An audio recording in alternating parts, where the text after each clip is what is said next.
All good. We will go right ahead and get started with Brian Sandalo from the Chicago Sun-Times. Hi, Frank. How are you now? Good, Brian. You all good? Yeah, not so bad. Not so bad. Good, buddy. Yeah, just wondering why Brian Gutierrez hasn't started the past two matches.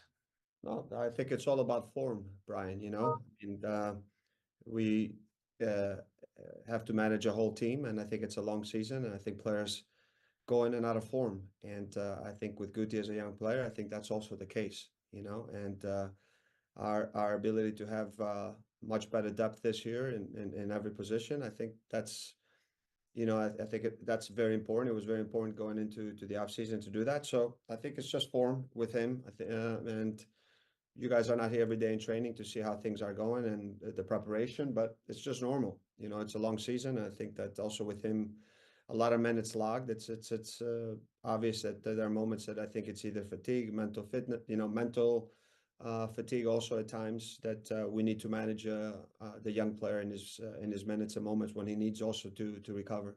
Yeah. What are some of the things that you feel like he's coming up a little short? Is it in games, or is it in training, or just where do you think he needs to Just improve? just his sharpness, I think, I think sometimes I think he wants to be more aggressive at times and I think just that hesitation. So it just seems to me, I think, that it's not only maybe the physical part of it, sometimes it's the mental. It's just things that you notice in games, I think, and also in training. But he's looked sharper. I think the time that we've been able just to give him a little bit of rest and bring him off the bench, where maybe it's later in games and the game opens up a little bit and there's less pressure also on him from the start of the game. I think that's been good, and it's about confidence also. I think at times when you get moments like that, you overthink things instead of let just from an instinctive standpoint and just being more aggressive, which is his game.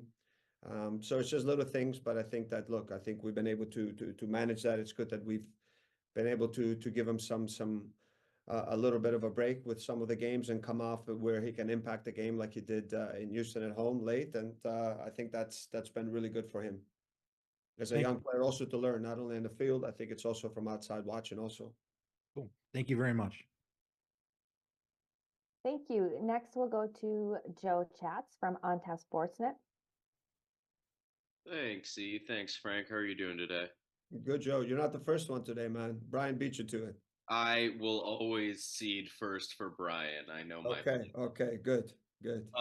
curious looking ahead to this weekend, going against the side of Real Salt Lake that, everyone will immediately say Arango, Arango, Arango is the central thing to focus on. I'm curious what you've seen from this squad that you'll be facing off against that you don't necessarily play all the time. Yeah, that's true. I think it's it's a team that we don't play.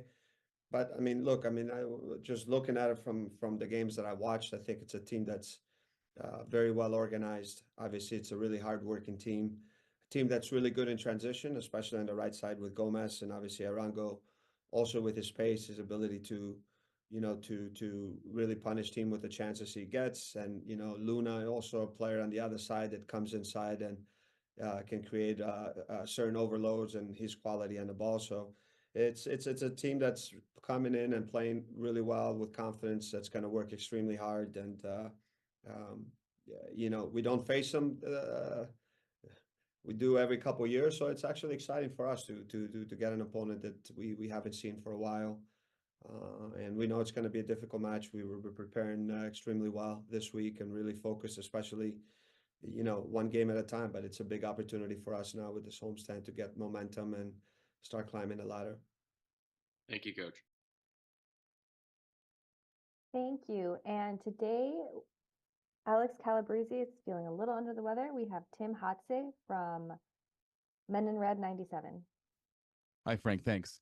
How are you doing, Frank? Good, Tim. How are you doing? All good? Good, thanks. Good, yeah. So the team has just one goal in open play from the past three matches. Yeah. What do you think the team needs to do to start getting more goals in open play during this next three-game homestand?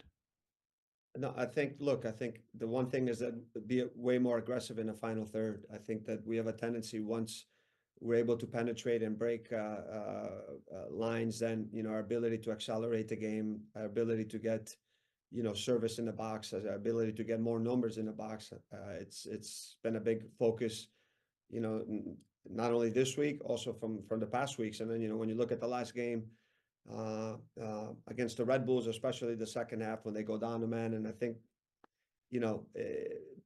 at times it becomes a little, more difficult at times and challenging in a way. It's like now, you face a team that's going to sit in a really low block that's very good at counterattacking. So our ability to play at a higher tempo, get a lot more crosses in that, that we didn't do the last game, especially the second half. I think, a lot of our work this week has been just in the final third, when we get and progress the game and get, 25, 30 yards away from goal. And then how can we get more numbers? How can we get more dangerous? Our delivery, our final pass, and our numbers in the box have to increase. Thank you. Thank you. Next, we'll go to Hernan Espinosa from La Fiera Deportiva.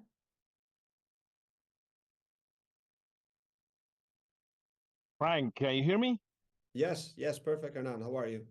I'm great, sir. Thank you very much. Uh, my question is about Harold Osorio. He's part of the Chicago Fire too, and he's been scoring a lot of goals in either the games of the Fire 2 or the U.S. Open Cup, which they're gonna play tonight. My question is, have you ever thought about calling him to train the first team, or have you seen his scoring on his position? Thank you. Yeah, I watch all their games, Hernan. Thanks for the question. We bring Sorio every opportunity we get with the first team to train. So I think we, and not only with him, I think other players also with the second team. I think it's very important, the relationship that we have. We train almost at the same time. So throughout the week, we have a number of players that we bring up to train with us, and then I think get them up to speed. I think get them in that environment, first team environment, and see how they handle that. And also, I think that's been important. We do that all the time with players. So it's good that he's doing, extremely well with the second team. He's got to continue to do that and grow as a player, because that's only going to give him more opportunities also to be with us, and an opportunity down the road to be with the first team.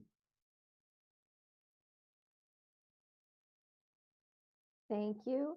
We'll do 2 more questions. First, we'll go to Alex Campbell, and then we'll go back to Tim Hotze. Alex? Thanks, E. Hey, Frank, how are you? Happy Wednesday. Thanks for taking the time. Yes, thank you. Thank you.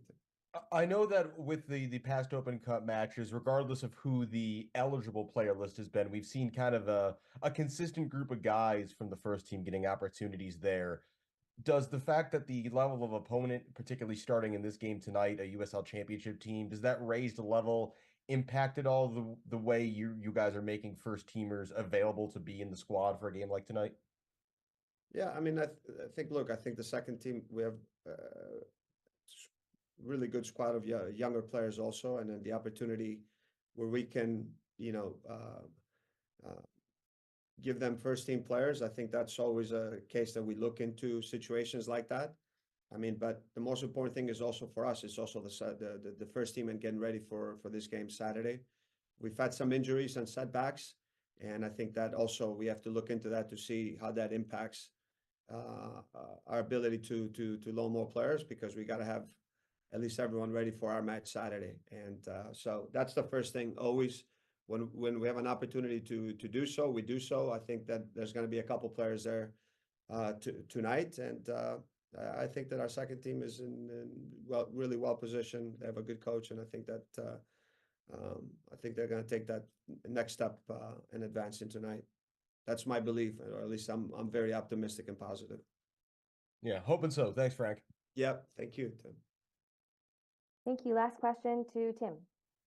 So I guess any chance that you're going to name the first team players that are getting sent down for the Open Cup match tonight, or we'll just find out? I think right now it's just Javi Casas, Sergio Oragel that's there, and then we're just going to see right now what the situation is, if there's for any other players to go there. Like I said, Tim, right now for us we're very thin.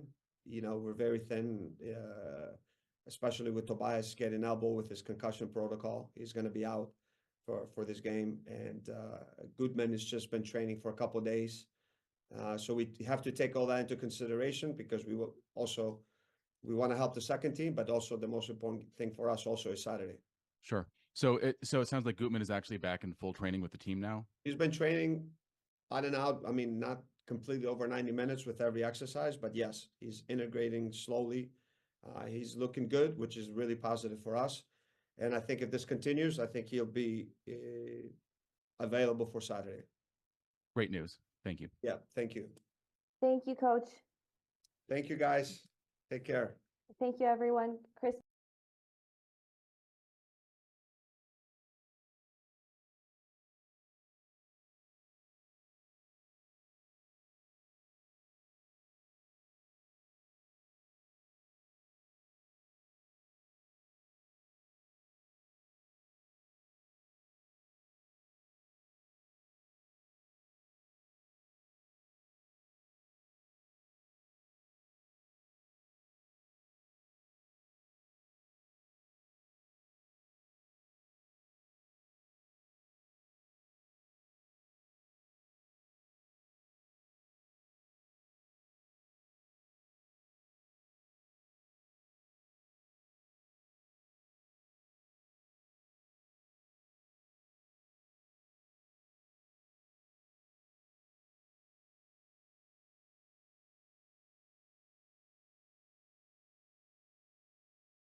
Feel really pleased with how I've done so far, and I just want to continue to build and keep helping the team in the best way that I can. But like I said, for me individually, it's been awesome. Thank you. Thank you. Next, we have Joe Chats from On Tap Sportsnet. Thanks, E. Thanks, Chris. How you doing today? Good. What's up, Joe? Oh, not too much, not too much. So we were just talking to Frank and just taking in last weekend's result. He talked about the team not being aggressive enough in the final third, and I'm curious how you feel about that, and if maybe the team is looking for that perfect pass to the center with Hugo, and how that adjustment period has been when there's the central forward who everyone has those expectations for.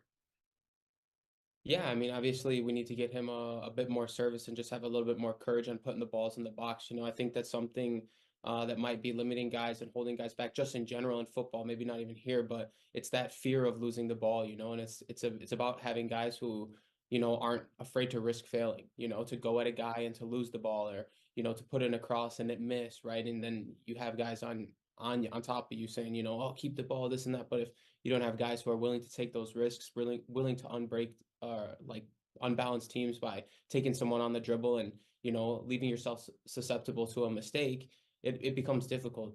So I think that ultimately just the attacking players, especially once we do get in those areas, which I think we need to do a better job of too, is getting us more balls in those areas of the field where we can really be effective, so that because it's not 100% guarantee every time you go at a guy. You'll beat a guy 1 out of 2 times, maybe 2 out of 3 if you're having a good night. But those chances come few and far between, right? But ultimately, we need to get in those spots more, and then have the courage, right? That, like I said, it takes that risk of failure and daring to fail. The moment that you don't have guys who are willing to unbalance teams by taking guys on the dribble or putting in a cross when it might be low probability at times, that's what it takes to put those balls in those dangerous areas and score goals. So that's what we got to be doing better at next weekend. Thank you. Appreciate the answer. Thank you. And we will go last question to Alex Campbell from CHGO Sports. Hey, Chris, thanks for taking the time. Appreciate it. In addition to, you being out there starting these last couple matches, we've seen the team play a little bit differently with you and Marin wide and providing kind of similar pace on the outsides and giving the attack a bit of a different dynamic. what do you think having two players like you guys out there together does? And on that note of trying to be more aggressive, what do you personally view your role in all of that being as you try to make that impact? Yeah, I think that I mean, at least for Marin, he's someone who's got pace and can get in behind teams and unbalance them that way. You know, and for myself, would like to be getting more balls in those dangerous areas, especially in the transition moments. I think that sometimes that's been lacking a little bit. I think that we do a good job providing that, especially in transition moments when we're deep sometimes and we need to get out. You have two guys who have some decent pace, like you're saying, who can change the game and on a counterattack in one moment. So that's always a positive, having two guys like that in the wide areas. But yeah, for myself, again, I just want to. I think that this is for me too. If I was to really analyze my game and knowing football as well, how long it takes to get back into the real form and the swing of things, and taking guys 1v1 and really kind of trusting your instinct in those moments where you're not really thinking and just things are coming naturally to where you're taking guys 1v1 and scoring goals and whatever. I'm just kind of giving myself time and want more reps with that. You know, I think that I've showed a decent amount of it, but I know I got a lot more in the tank to offer the team. So I'm just looking to continue to build and be better every single game to help us get 3 points as the weeks come down. Thanks, Chris. Good luck this weekend. Thank you. Thank you so much, Chris. We really appreciate your time. Thank you, everyone, for joining us on the call. Thank you. Thanks, guys. Thank y'all. Thanks, mate. Thank you, E.